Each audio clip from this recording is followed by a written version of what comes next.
Hi, everyone. Welcome to our very first Balanced Success Conversations. My name is Tameeka Leon, and I created this panel as a space for high achieving women to have honest, actionable conversations about creating success without burning out. Because let's face it, that's where most of us are at now, or we've been there recently.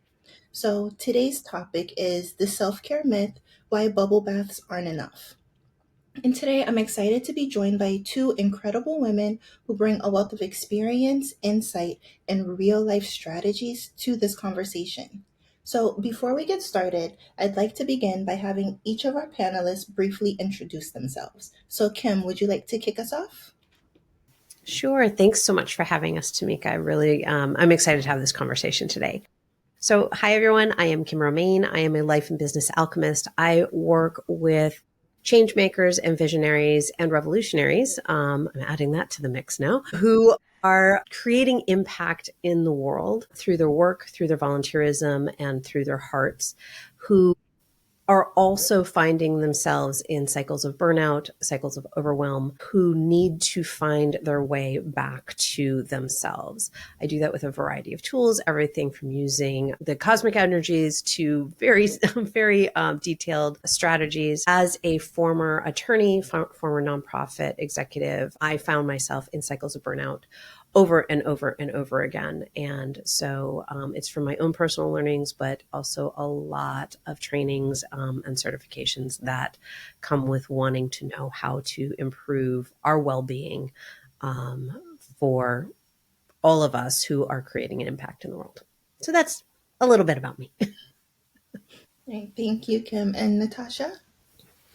Hello, so excited to be here. My name is Natasha Darkangelo, and I am the Chief Clinical Officer for LB Health. We are a 50-state telehealth practice, and we do all kinds of things, but the biggest thing that we do is testing for adults that are thinking they might have a diagnosis of autism and or ADHD.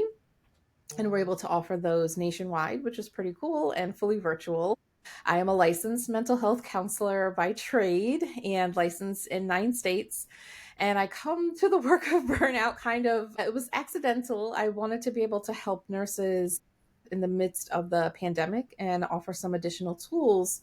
So I got a bunch of training on compassion fatigue, only to find out that that is something that I have struggled with at many points in my professional career. So I've now turned that into a side gig essentially of doing public speaking. So I've been able to present, statewide, nationally, internationally, and, really am passionate about bringing awareness to just general mental health topics. I think a lot of that is still very stigmatized, but especially around the topic of burnout and compassion fatigue, because I have lived it. I know exactly what it feels like. And also, I really, really like helping people who find themselves in the same position because it's hard and you can't self-care your way out of burnout. It doesn't work that way. So, very excited to be here today. Thank you.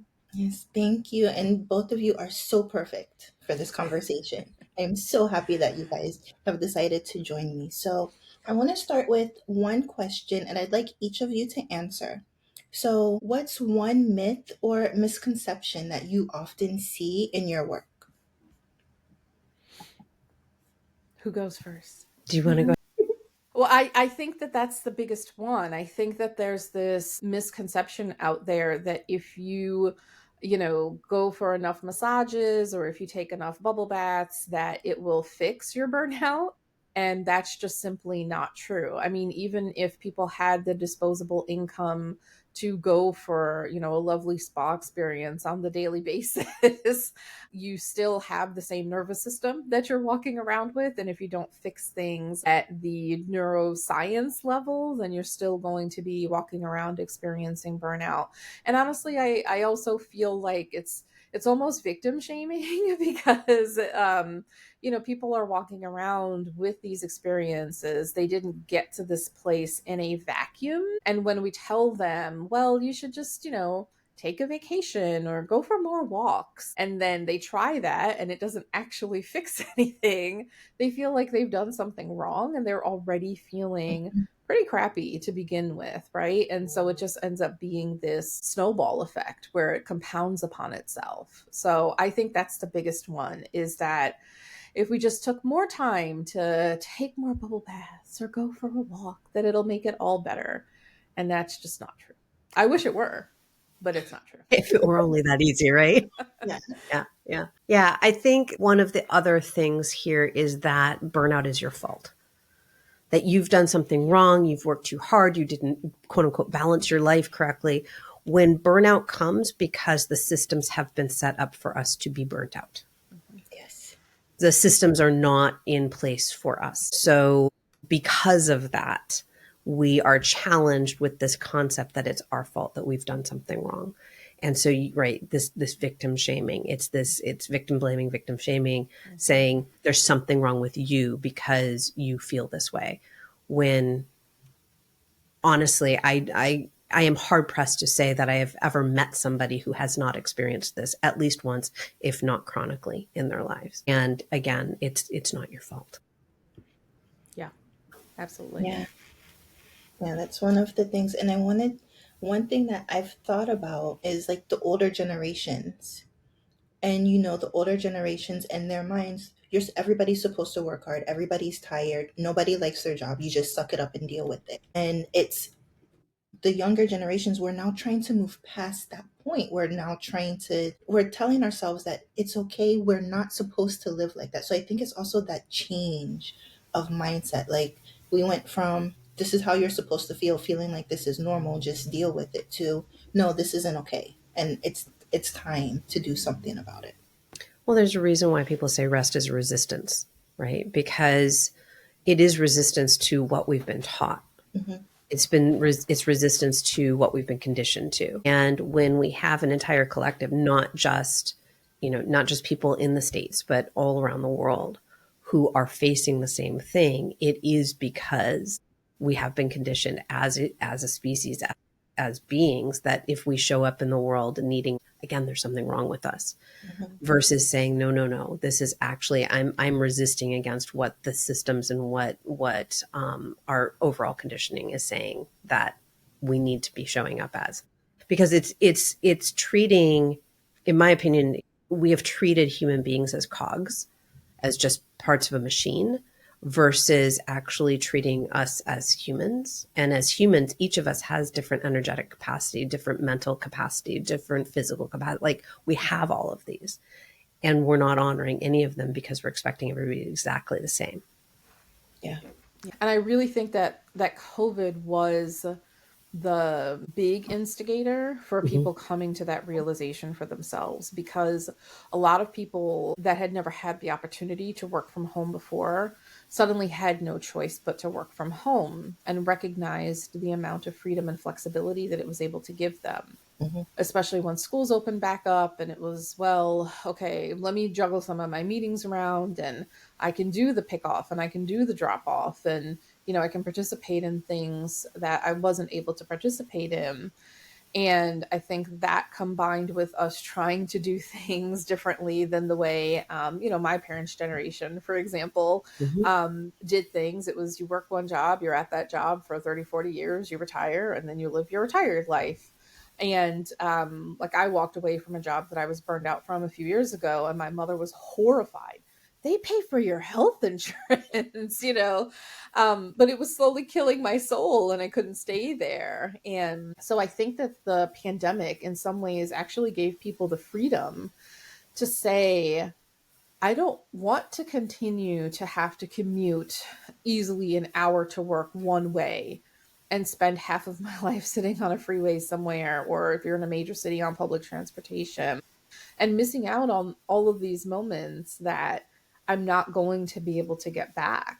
Right. And so I think that in some ways it actually gave us the freedom to give ourselves permission to rethink how we'd always been doing things, and quite frankly, demand more for Mm-hmm. ourselves, and recognize that if we are in a workplace that's not respecting us as a whole human and not just as a cog, Mm-hmm. that we can walk away and find some place that is going to treat us better.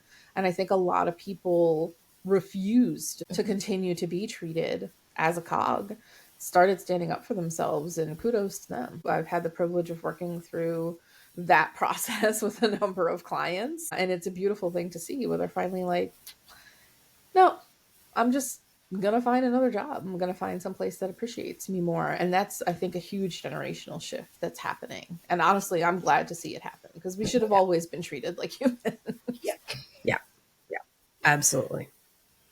Yeah. And there's one thing I hadn't thought about, but it was Kim, when you mentioned that, it's like it's happening all over the world. Do you think it's because of where we are now with our access to the internet and to social media and everybody sharing their stories that now more people are talking about burnout instead of us feeling isolated and feeling like, oh, we just have to deal with it. Nobody else is having this issue. There's something wrong with me.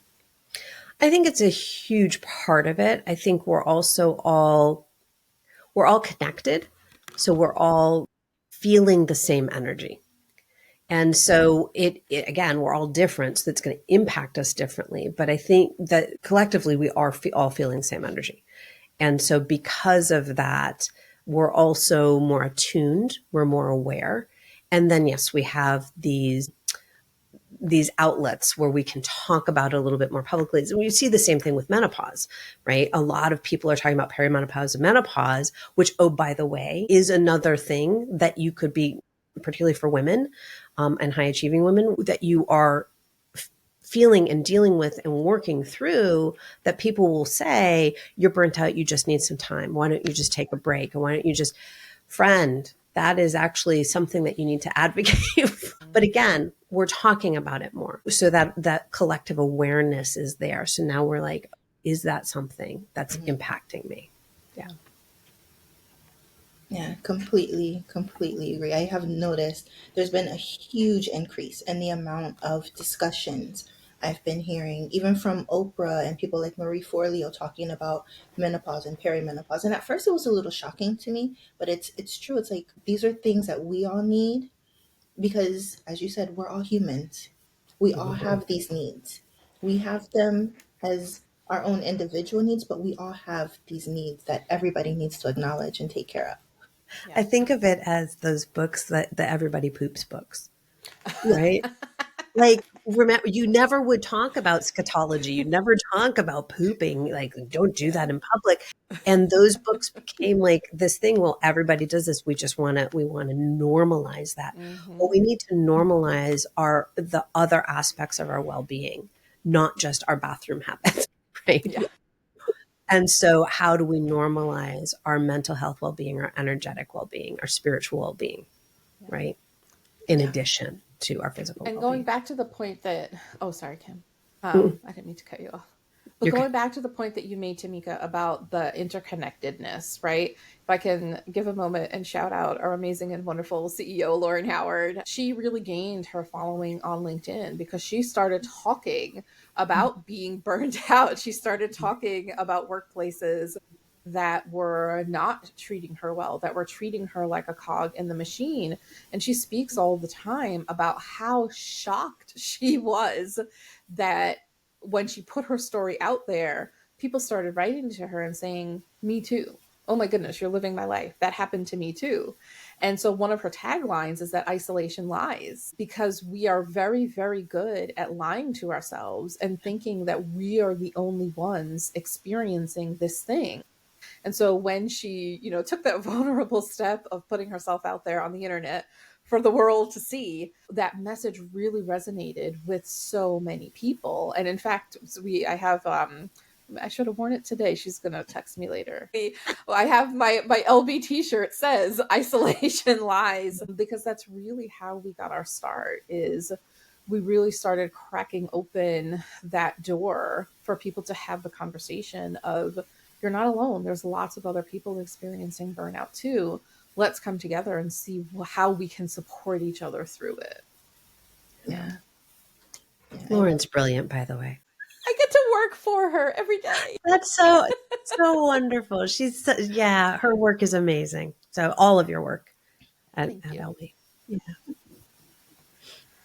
Okay, so one thing I'd like to look at is, and maybe we should talk about what it is first, but in your experience, what's the difference between self-soothing activities and then truly restorative self-care?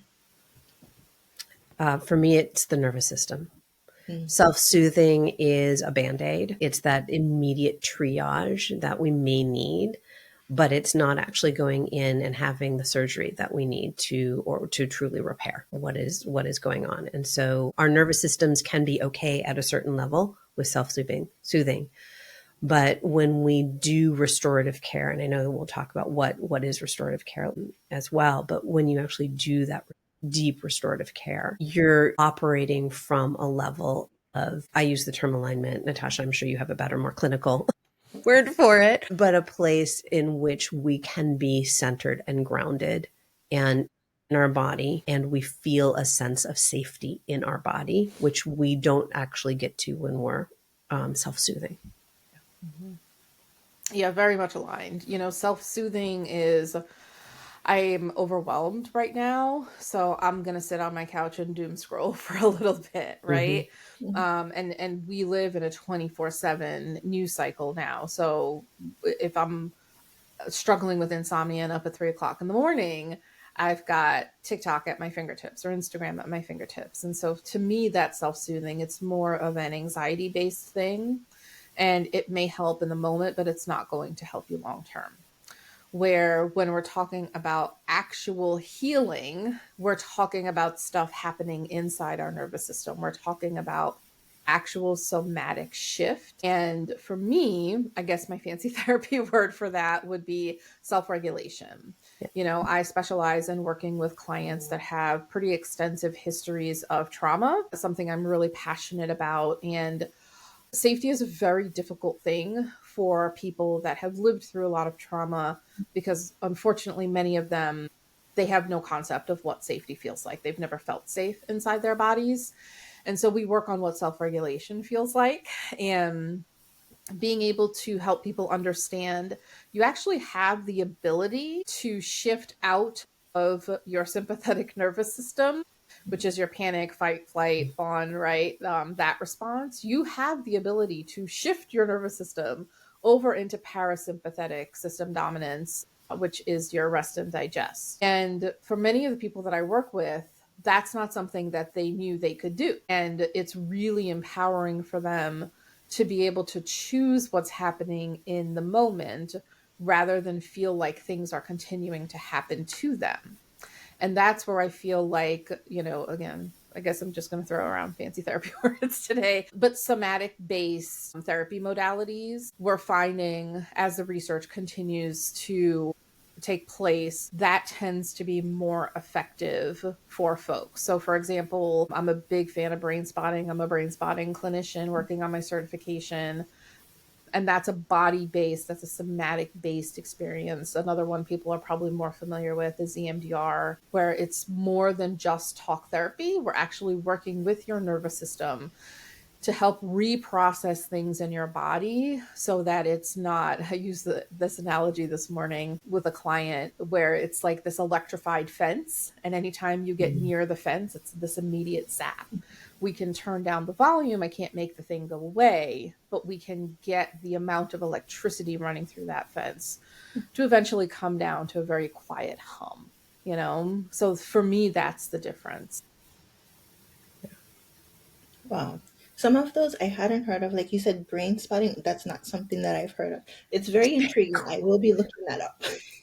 It's very, very Brainspotting cool. brainspotting.com, Dr. David Grand. Yeah, it's really amazing stuff.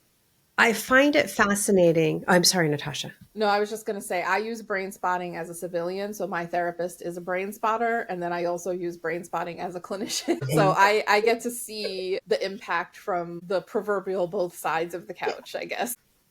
I'm fascinated by the research that's coming out, because just to see the arc of mental health, when we think of mental health and mental well-being and emotional well-being, going from this place of cognition and cognitive based therapies, which are still very good and very necessary, to this whole breadth of opening that is body-based methodologies. How, when we start to really understand how the mind and the body work together. And then I'm going to add in, and our energetic field also work together. Like all of that, how we are able to tap into much deeper resources than I think we understood that humans had capacity for. Absolutely. So, thinking about self soothing activities, can you guys give some examples? Things that people may not realize that they're doing as a self soothing activity, but are potentially doing on a regular basis, because we all know about the death scroll on social media. And Yeah. that's me on Pinterest. I'm not gonna lie, that is me on. But like, what are some other things that people could be doing that are actually self soothing and they just haven't realized it yet? I think another big one is emotional eating. A lot of people will turn to food as a source of comfort. And if they're more anxious, they'll tend to snack more, or they're almost doing it mindlessly. So I think that that's a common one that I see. I mean, I think the big ones, food, alcohol, drugs, right? Those are absolutely ways that we self-soothe. Sex. Mm-hmm. I'm trying to think of a way to not use the big word, but like anywhere where we're dissociating, where we are removing our capacity to feel is self-soothing. So that could be, playing a video game, that could be surfing the internet, that can be shopping, it Mm-hmm. can be eating, any number of things that remove us from actually feeling. Because again, we feel in our bodies, and so we want to dissociate from that feeling. We don't want to be connected to that feeling. So we're self-soothing. We're doing that, the triage in a way. Yeah.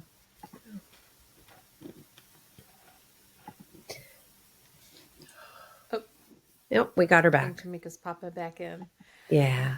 And I do think that that serves to, that that numbness, right? When Mm-hmm. you're doom scrolling and when things are kind of flashing in and out, it's really easy to look up and then you realize, oh my goodness, an hour has gone by or 2 hours have gone by, and it's because you've just completely, you may be physically there, but your brain is absolutely not there with you. Right. Yeah. Yeah. That place of numbing, right? I don't want to feel anymore. Hmm. And I think most of us have experienced that at some point. Yeah. I'm curious from your experience and from your perspective, Natasha, why don't we want to feel? Like what is it that people like, why don't we want to feel? Why don't we want to have those emotions and those feelings? I think Yeah, I because love to know. I think it's hard, right? One of the therapy cliches is that you have to feel it in order to heal it. Yep. But sometimes that feeling is hard. Sometimes it physically hurts. I see this Mhm. especially when I do grief work with people. A lot of people are scared. And I've heard, I don't know how many times I've heard this over the years.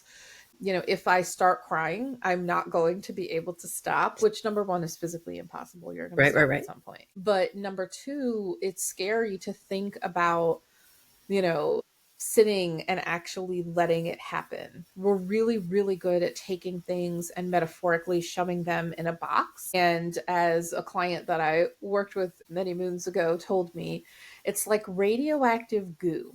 And Mm-hmm. at some point, it's going to start leaking out of this cardboard box that you put Yeah. up in the closet on a high shelf. And so we're really good at ignoring it, but that doesn't mean that it's gone away. And at some point, it's probably going to show up, but we just prefer to intellectualize it and or avoid it so that we don't have to do that hard work.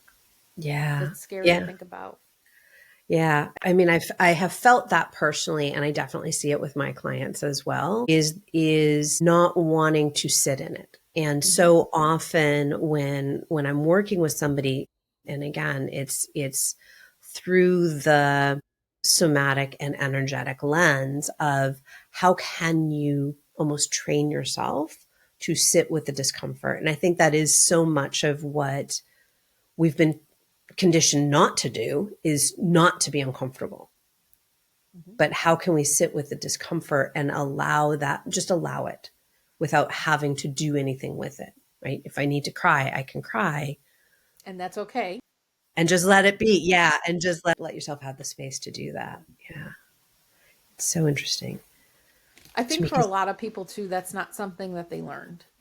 Sure. So if you didn't have the space and freedom to be able to do that, or if you didn't have that modeled for you, Mm-hmm. then as an adult, that's not a skill that you're automatically going to be able to, kind of flip the switch on, like, oh, let me just sit with my feelings and process through this grief real quick. Many of us are ill equipped to handle it Mm-hmm. because we didn't grow up with caregivers who gave us the opportunity to feel our big feelings. It was, well, you go, I'll give you something to cry about, Right, right? right, That's what right. a lot of us heard. So our natural response is not going to be, let me sit with these feelings, because we've been conditioned, we've been trained that Mm-hmm. we need to shut it down, because otherwise we're really going to have something to cry about. That kind of stuff doesn't disappear from your nervous system overnight. Yeah, yeah. Well, and the bringing it into the public sphere, right? What, as we were talking about earlier, like burnout and menopause, perimenopause, like these things we are now talking about, which were not talked about. That's something that's private. You don't bring that into the workplace. You don't bring that into a public sphere. And Mm-hmm. so beginning to talk about how we care for ourselves, just like our conversation today around burnout is when we're feeling something, how do we create spaces, particularly in our workplaces for our audience, how do we create those spaces where it is okay to talk about these things? Yeah. And I do think a big part of that is being able to advocate for ourselves. Mm-hmm. So much of what I speak to clients about is it's really hard to advocate for ourselves. It feels scary. Mm-hmm. It feels like bad things are going to happen if we advocate for ourselves. But every time you give yourself permission to, maybe have to work a different shift because it's just not working for your life, or I'm going to be taking my PTO in, December, and you guys can figure it out, right? Mm-hmm. Having those hard conversations, but feeling okay to have those hard conversations is a huge one. And so I think that's how we end up trapped in that cycle of burnout. We feel as though we don't have the right to Mm-hmm. be treated as whole beings, as humans, instead of these, you know, robots essentially that just have to, no, I gotta put in my 12 to 14 hours a day. And in some ways, telehealth is a curse because work always has access to you, Sure. right? You got the computer sitting right there, and the emails probably never stop coming in. And so the way that I pose it to clients is this: I'm like, listen, if you worked 24 hours a day for the next month, would you be done? No, Would you be never caught up? done. Never done. Right? Never caught up. Yeah. And the answer to that is no, because it's not possible, right? Yep. Dr. Gentry, who I did the bulk of my burnout and compassion fatigue training with, Mm. he says workplaces are designed to keep you in a constant state of stress. That's how they make their money. Yep. Right. And so if you are at your job 24 hours a day, 7 days a week for an entire month, and you still can't get all the things done, does that mean that you as a person are failing somehow? Right. Or is it more likely that you are in a system that's designed to constantly keep you in this like never ending hamster wheel that's just going and going and going, right? Yeah. So if you don't take the time to do your nervous system work, you're going to constantly be trapped in that cycle. It's just not a comfortable way to live. Nobody wants that for themselves. Well, and again, something that was never modeled for us was this reclamation of self, Mm-hmm. because we were never taught the importance of autonomy, of sovereignty, of advocacy. Like, how do we do these things, right? Imagine if these were the things that were taught in school. Imagine. Instead of sine and cosine. Right, exactly. Exactly. Tameeka, you made it back. Yes, I had Yay. to switch rooms. I don't know what is going on with my signal, but I switched rooms, so hopefully we're good now. Okay, good. Yay. Yay. Welcome back. Well, we kept it going. I could see from the times that I could come in, for like seconds at a time, but thank you. Yeah. Yeah. So we've been talking through a lot about kind of the systems that we're in and what it feels like to really what it feels like to be human and how to start to reclaim some of that for ourselves. Um, I know that before you had the tech stuff, we were talking about self-soothing versus actually, right? What is self-care? Did you want us to? Where would you like us to go from there? No, I think from here, because from the little bits that I heard, I could tell that the conversation was really good. So I think one of the things that I'd like to look at is how corporate women, or really any high achieving woman, can start recognizing when their own, like their current routines aren't really working for them, and when it's leading to more burnout, or when it's not helping them overcome their burnout in the way that they expected.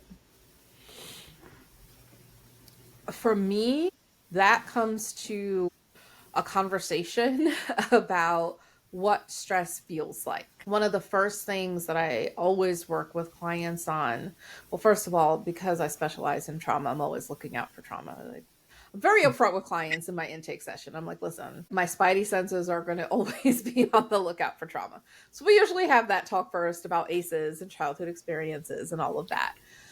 But then we really take a deep dive into stress and how does stress show up in your body. And usually, until somebody like me comes along and forces somebody to sit down and put a lens to that, and I literally make them write it down on a piece of paper. I think that we get really good at convincing ourselves. It's like that meme with the dog in the room where everything is on fire and he's sitting there with his little mug and this is fine, right? Mm-hmm. We're that dog in the room. And so when I sit down and I start asking questions like, what about irritability? Irritability is a really common one that I hear people share with me. What about GI stuff? That's one that a lot of people share with me. How frequently do you get headaches? What does that look like for you? Do you find that you're just exhausted all the time? Like, what's your fatigue level at? And so when we start probing into those things, it kind of snowballs and they start thinking, and they're like, oh, yeah, that's true. And, I'm always sick. I Mm-hmm. catch this cold and then I have it for 3 months and it just doesn't want to leave my body. And so then they really start turning that lens inward and they really start reflecting on, here are the things that I genuinely have going on. I'm not showing up as the parent that I want to be, is the thing that I hear commonly. And again, that's another myth that we've been sold, that there is such a thing as work-life balance. and Balance is and bullshit, by the way. yes, yeah, and that we can be this perfect mother and this perfect corporate person, and that it's a unicorn. You're going to be chasing that till the end of the rainbow. We can show up as a great mom on some days and we can show up as a great corporate person on some days, but there's no way we're going to be both of those things all day, every day. And if you please tell me what medication you are taking, because I need to know. I need to know.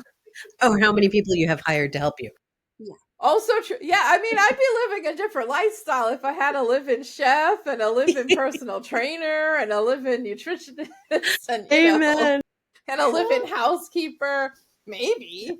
Yep. But I think until we really take a step back and actually think through what's happening in our bodies, we continue to convince ourselves we're the dog in the meme. This is fine. Yeah. Yeah. This is fine. Yeah. One of the certifications that I did was somatic stress release. And I will say that it was so interesting for me because when I went into that certification, I was like, this is going to be great because I'm meeting my clients where they are. And then I stepped back and I went, oh, that's right. My clients don't even know they're stressed. Okay, let's start again.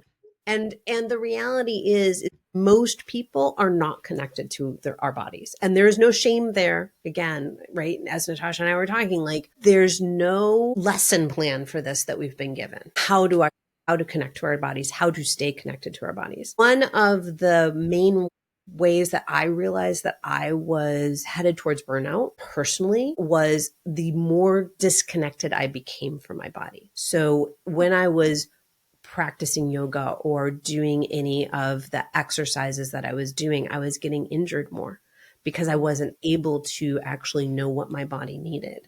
I was eating mindlessly because I didn't know when my body needed fuel or when I was just wandering through the kitchen, shoving stuff in my face. When you're not connected to your body, you have more numbing qualities, like your characteristics. You're numbing yourself even more, not because you're necessarily trying to numb, but part of you is actually trying to feel. And that's the fascinating thing. Like you start taking riskier or more disconnected behaviors because you want to feel something, and you're making decisions that are misaligned for who you are because you want to feel something. That is a huge sign that you're pretty far down the road of burnout, because you're not able to connect at all and know what your body needs. And I want people to understand that if you don't know what your body needs, it's not because you're doing something wrong or you're defective in some way. Yes, thank you for saying that. It's because it would be like if tomorrow I asked my toddler to go do neurosurgery. Right? She's my child. She's brilliant. But also, she has had absolutely no training, right? I say this to clients often. I'm like, if I asked you to go out and do a brain surgery tomorrow, until I haven't had a neurosurgeon as a client. So I'm going to have to change this analogy. But, if I ask you to go out and do brain surgery tomorrow, you're going to look at me like I've grown another head, right? But it's because you have no background in that. You have no training. Now, if I sent you to school and you did the whole thing and went through medical school and did a residency and got training in how to do brain surgery, and then I send you out to go do brain surgery, it's going to be a completely different process, isn't it? So I think a lot of being able to genuinely recover from burnout, a part of that has to be self-compassion. A part of that has to be understanding that you didn't get to this point in your life in a vacuum. And your caregivers might have done the best that they could under the circumstances. They probably have limitations. They were parenting from the lens that they knew, right? And so they did the best that they could under the circumstances. And some of the decisions that they made have left long-lasting impacts on you. And one of the things that we're finding oftentimes has not been taught is that social emotional learning, right? Where, it's okay for you to be, I'm a toddler mom, so bear with me. It's okay for you to be angry. It is not okay for you to hurt anybody else's body. Let's talk about other ways that you can express your anger. You're not allowed to hurt anybody else's body, and that includes mama. You can't hurt mama. That's not a choice. Whereas I think generations past, it was, you're going to hit me? Let's show you what that feels like, right? Right. And so then all your child learns is to fear you. Right? Now, my poor child, of course, is growing up with a therapist as a mom. So we talk a lot about feelings. But again, if you've never been given those tools, you really can't have the expectation of yourself as an adult that this stuff is going to magically come to you through the water supply. You have to seek out that learning, and there's no shame in seeking out that learning and getting to a better understanding of yourself, because you didn't have those tools provided to you growing up. That's okay. Yeah. Approaching it from a place of curiosity instead of judgment, because that we've been judged so much, and approaching it from curiosity and just saying, I wonder why I'm grabbing something else to eat. I wonder why I want to do this behavior that doesn't actually feel like me. I wonder why. What's going on? Just approaching it with curiosity is a great entrance, because the shame doesn't need to come with it, because that just adds to the stress that you're already experiencing. Yeah. And both of you hit on something that it's different things that I've dealt with. The whole reason I got started on this path was because so I had been working at a company, and we were bought by a much larger company, and with that came a ton of opportunities. And I had I had a few promotions in 18 months. I had 2 or 3 promotions, and I was running all these new programs and everything. And then all of a sudden I just started feeling so much stress, and there was so much happening that I realized I was waking up with migraines. Mm. And one day I like just the thought I was fine. I woke up, I sat on the edge of the bed and I was just staring at the wall. And it like my migraine just kept getting worse and worse. And I sent a text or an email. I was like, I can't come in today. As soon as I sent that email and I put my phone down, migraine went away instantly. And that Wow. for me was my clue. And I sat down. I had never been big on journaling, but I had gotten a journal like just before that. And it had just been sitting there. So I was like, I need to figure out what's going on. And I sat there and I wrote and I wrote. And I was like 4 pages in. And I was like, this isn't what I want. But it was taking that time and understanding, okay, this migraine isn't because something's, like I have no physical reason to have this migraine constantly. Mm-hmm. And it was, like I said, as soon as I put my phone down and my migraine went away, I knew it was deeper than that. Yeah. So it was, like you said, making that connection between stress and how it's feeling in your body. And I've recently started working with a nutritionist. And one of the things we actually just talked about this morning, mindless eating. Yeah. So, and Accurate. The big one. yeah, and I do Yeah. that. And it was funny because she's like, there's three different kinds of hunger. And the one she was like, it's head hunger is when you go in the kitchen and you open the fridge and you're just standing there. So I was like, I do that all the time. So it's understanding like how it looks in your life Mm-hmm. so that okay, something's going on. I need to step back and take a look, dig a little bit deeper to figure out what's going on. Yeah. Mhm. Yeah. Yeah, Yeah. absolutely. So so now that you've had your past experiences and both of you are working with others, trying to help them like overcome burnout, how does self-care and what's, because it's self-care, but it's also much more awareness. Like, how does that look in your life now? Personally, Yeah. yeah. I mean, for me, it starts and ends with the body, kind of. There was a lot of healing that had to happen with my relationship with my body, a lot of acceptance and awareness of how my body existed in this world and exists in this world, and coming to a place of compassion, deep compassion for my body, for what my body has already experienced up to this point, for what wisdom is already in it. And that's a hard one when you have a challenging relationship with your body. When it's like when you want nothing more but to love your body and you go, but I just don't. And that's really what I spent so much time healing. And and I'm not even going to say healed it because it's an ongoing process. But once I started that process, I was able to understand the language my body was speaking, right? You talked about the migraines.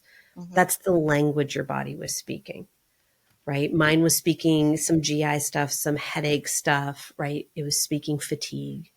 And so, what were the little voices that I needed to tune into and understand what they were? For me, that did return me back to where I was when I was in my 20s, which was back to more of a spiritual connection. And that, again, is through my body. It's how I sense my energy, the energy of the room, the energy of the people that I'm with, the collective energy. And that to me is the deepest sense of self care, is understanding where my energy is and how it's connected to self and the collective. So I don't know if that answers your question, but that was kind of the process. And what I do looks different all the time because I have a vast toolbox. But because I'm tuned in, Yeah. I can know what to experiment in the toolbox with next. Not that I always know the exact right tool, but I know what to experiment with. Yeah. Okay. Yeah. Yeah. For me, it comes down to self regulation. That's the foundation for everything. I have had anxiety for as long as my conscious memory goes back. And it wasn't until I learned self regulation that I realized I could actually hold the remote control to my anxiety. It just always felt like it was really controlling my life. And so the ability for me to be able to drop into my nervous system and switch over from sympathetic to parasympathetic dominance has hugely empowering for me. I mean, it is not an exaggeration to say Dr. Gentry's work really transformed my life personally, which is one of the reasons that I get so excited to work with clients, to do speaking engagements, because I know how impactful it can be to no longer feel as though things are running away from you. So for me, everything starts with that self-regulation, right? Again, toddler mom. And so her favorite sentence is, I do it, I do it, I do it. And so a lot of times that means that it's taking us 5 times as long to get someplace. And so I have to remind myself, even if we're going to get to the place, not at the time that we were expecting to get there, she's at the developmental age where she wants to try to do things. And I don't want to take that away from her in my anxious rush for us to get to wherever it is. So it's like, okay, go ahead.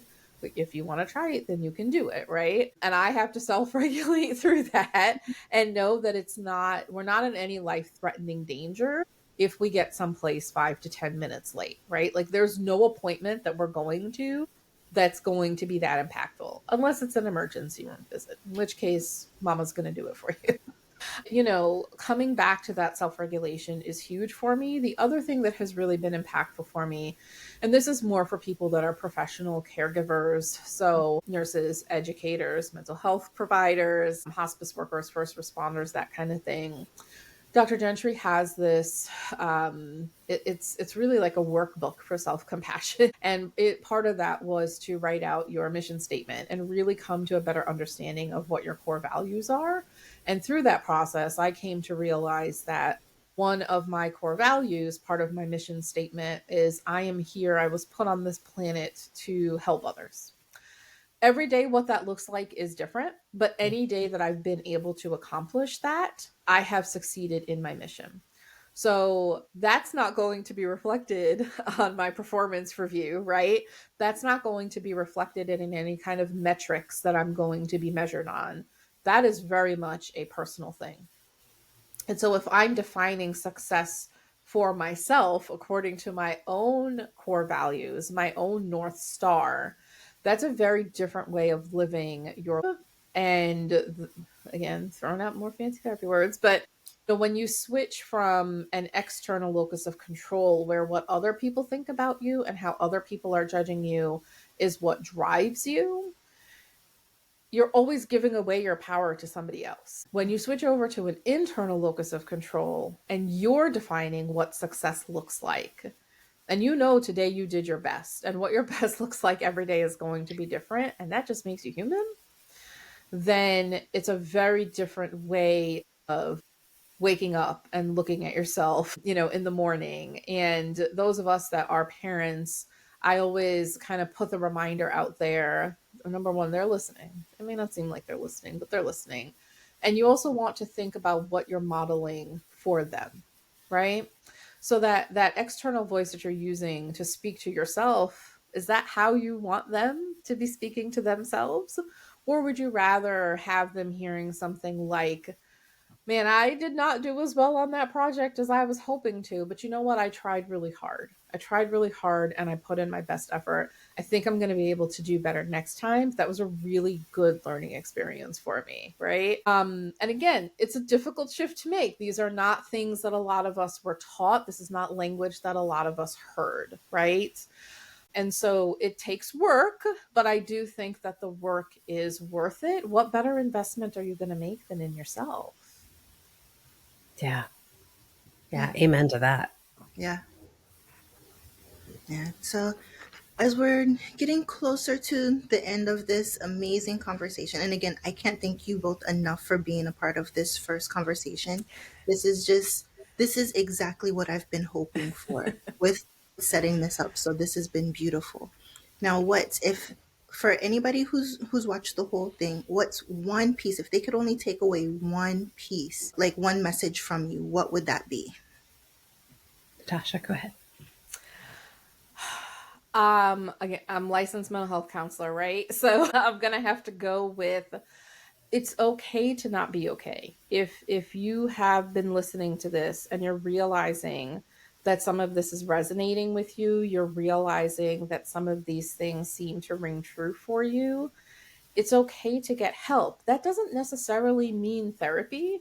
There are also support groups out there. You may find a network of peers. Sometimes there's like professional networking that also has some kind of support. Many workplaces do offer an EAP, which is short term counseling.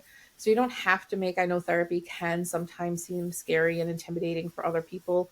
Or it could even be somebody in your life that you love, you trust, you feel comfortable with. Like that person that you know you can call at 2 o'clock in the morning and they're immediately going to pick up the phone and be like, do I need to drive over there? Maybe open up to that person and say, hey, I listened to this thing today and I realize that I'm struggling and I'm not quite sure what to do with that. Sometimes even the process of opening up that way can help you be able to access some resources. For Tameeka, it was the journaling, right? If journaling is a way for you to open up, then that's another one. But I do think it's important that if you're recognizing that this sounds like you, that you're taking some kind of active role in doing something about it and not just letting that message continue to sit in your brain and in your body. Yeah, radical responsibility for ourselves. And which I find to be one of the most empowering things you can do is to take radical responsibility for yourself and your own life and your own well-being. I'm going to echo some of what Natasha just said. You're not alone. If any of this is resonating with you, you're not alone. We're going to go back to what I said at the very beginning. Collectively, energetically, we are all in the same energy. We are all experiencing this to some level, to some extent. And because we are all collectively connected, it means that you're not alone. And that the more we can come together, the more that we can support and hold up each other, the more we can start to shift the way that we do live in the world so that this isn't the norm. Because this isn't, in my opinion, this isn't what humanity is about. Again, no shame, none. This is not your fault. Mm-hmm. This is the way the world has been set up right now. And finding that compassion to allow yourself to take some steps forward it's absolutely life-changing. And so know that the people on the screen are here and we all have resources that we can help point you towards. Absolutely. Yeah, that's perfectly said. The one thing, it's like if you take nothing else, you are worth the work. You are worth doing every bit of the work. There are going to be days where it's hard. There are going to be days where you don't want to face whatever the things are that are like the true root causes of the issues. But even if you just chip away at it a little bit at a time, it gets better. You do get there. You get to a point where, you can recognize when maybe you need a mental health day from work. Maybe you need to do what I've loved doing, and one of the things that has been like huge for me to just be with myself. Go out in the garden, dig in the ground, go for a walk, go to a bookstore. I love bookstores, so go to a book. Just whatever it is. If you just need to sit and stare at the wall for a little, sit and stare at the wall. Mm-hmm. But then take the time to understand what's getting you to that point so that you can work on that. So just you're worth the work. You're worth every single bit of it.